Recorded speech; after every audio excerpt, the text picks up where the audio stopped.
Hi guys, তো আজকে আমরা চাল কুমড়োর একদম নতুনত্ব একটা রেসিপি করব। চাল কুমড়ো তো অনেক রকম রেসিপি আপনারা খেয়ে থাকেন, সেখানে কিন্তু এটা একদমই নতুনত্ব। গরম গরম ভাতে কিন্তু খুবই ভালো লাগে গাইস। অনেকবারই এটা আমরা খেয়েছি, তাই আপনাদেরকে দেখাচ্ছি যে এটা কেমন হয়। তো একদম জমির কিন্তু একদম টাটকা চাল কুমড়ো নিয়ে চলে এসেছি আমরা। তো এবার মা এটাকে ভালো করে কেটে নেবে। গাইস, চাল কুমড়োটা আমাদের গোল করে মোটা করে মা কেটে নিয়েছে। মোটা মোটা পিস করে, দেখতে পাচ্ছেন এরকম মোটা পিস করে কিন্তু আপনাদেরকে কাটতে হবে। তার ভেতরে কিন্তু মা এরকমভাবে আরেকটা এরকম কেটেছে, দেখুন পুরো একদম পেটের মতন, কিন্তু এই সাইডটা কিন্তু লেগে আছে। আর এই সাইডটা সামনেটা মায়ের মায়ে কেটে নিয়েছে। এর ভেতরেই কিন্তু মশলাটা ঢুকিয়ে আমরা ভাজবো। আর এটা খেতে কিন্তু খুবই ভালো লাগে। দেখুন সবগুলোই কিন্তু মা এরকম সুন্দর করে একদম এরকম পেটের মতন কেটে নিয়েছে। এবার এগুলোকে আমরা ভালো করে ধুয়ে নেব। পোস্ত নিয়ে নিয়েছি, আর পোস্তর পরিমাপটা কিন্তু দেখতে পাচ্ছেন একটু বেশি নিয়েছি, আর সর্ষেটা কিন্তু একটু কম নিয়েছি, আর দুটো মতো কাঁচা লঙ্কা নিয়েছি। আপনারা আপনাদের মতন পরিমাপ মতো ঝাল কম বেশি করে নেবেন। এটাকে ভালো করে শুকনো শুকনো করে পেস্ট করব। জলের পরিমাপ কিন্তু একদমই কম থাকবে, আর একদম শুকনো শুকনো করলে তবেই কিন্তু এটাকে ভালো করে ওর মধ্যে ঢুকাতে পারবো, নাহলে কিন্তু বেশি জল হলে বেরিয়ে যাবে সেটা। আর পোস্তটা পেস্ট করে নিয়েছি কাঁচা লঙ্কা দিয়ে। তো এর মধ্যে নুন, হলুদ আর অল্প একটুখানি মিষ্টি দিয়ে আমরা ভালো করে এটাকে মিশিয়ে নিয়েছি। এবার মা এগুলোর মধ্যে ভরে দেবে।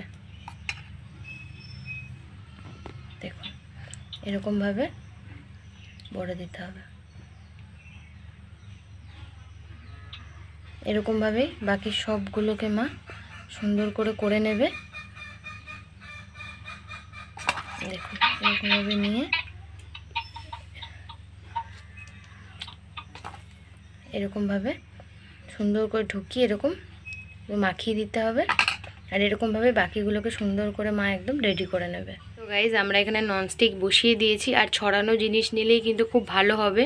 আর দেখতে পাচ্ছেন আমি এখানে তেল দিয়ে দিয়েছি, সর্ষের তেল, আর গরম হয়ে ধোঁয়া উঠছে। এবার যেগুলো আমরা বানিয়ে রেখেছি সেগুলো এক এক করে আমরা এর মধ্যে দিয়ে দেব। এভাবে সবগুলোকে সুন্দর করে হালকা হাতে আমরা দিয়ে দেবো। এক পিঠ হয়ে গেছে, আমি উল্টে দিয়েছি, কত সুন্দর একদম লাল লাল করে ভাজাটা হয়ে গেছে এক পিঠ। অপর পিঠটাও হবে, আর মিডিয়াম টু লো ফ্লেমে ভাজতে হবে। চাল কুমড়োটা যেহেতু একটু মোটা, সেখানে কিন্তু একটু হালকা সিদ্ধও হতে হবে। আর এইরকমভাবে লাল লাল করে প্রত্যেকটা আমরা খুব সুন্দর করে ভেজে নামিয়ে দেবো। দেখুন চাল কুমড়োটা কিন্তু আমাদের একদম হয়ে গেছে। আর মিডিয়াম টু লো ফ্লেমেই কিন্তু একদম ধীরে ধীরে আছে কিন্তু এটাকে আমরা সুন্দর করে নিয়েছি। আর গ্যাস কমিয়ে করলে কিন্তু চাল কুমড়োটা খুব সুন্দরভাবে একদম সিদ্ধ হয়ে যাবে, আর একদম পুড়ে উঠবে না। ঠিক এরকম লাল লাল করেই ভাজাটা হবে। এরকম একটা সুন্দর রেসিপি আপনাদের কীরকম লেগেছে সেটা কিন্তু অবশ্যই কমেন্ট করে জানাবেন। আর ভিডিওটা যদি ভালো লেগে থাকে তাহলে লাইক করবেন, শেয়ার করবেন, আমাদের চ্যানেলটা অবশ্যই সাবস্ক্রাইব করবেন, বেল আইকন ক্লিক করবেন এরকম নতুন নতুন ভিডিও সবার আগে আপনার কাছে পাওয়ার জন্য গাইস। আর এরকম সুন্দর একটা নতুনত্ব চাল কুমড়োর রেসিপিটা আপনাদের কীরকম লেগেছে সেটা কিন্তু অবশ্যই আমাদেরকে কমেন্ট করে জানাবেন।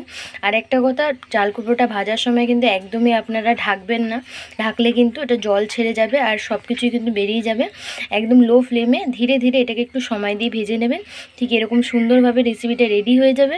আর অবশ্যই খেয়ে কিন্তু আমাদেরকে কমেন্ট করে জানাবেন গাইস। আজকের জন্য এতটুকুই, আবার দেখা হবে পরের সপ্তাহে।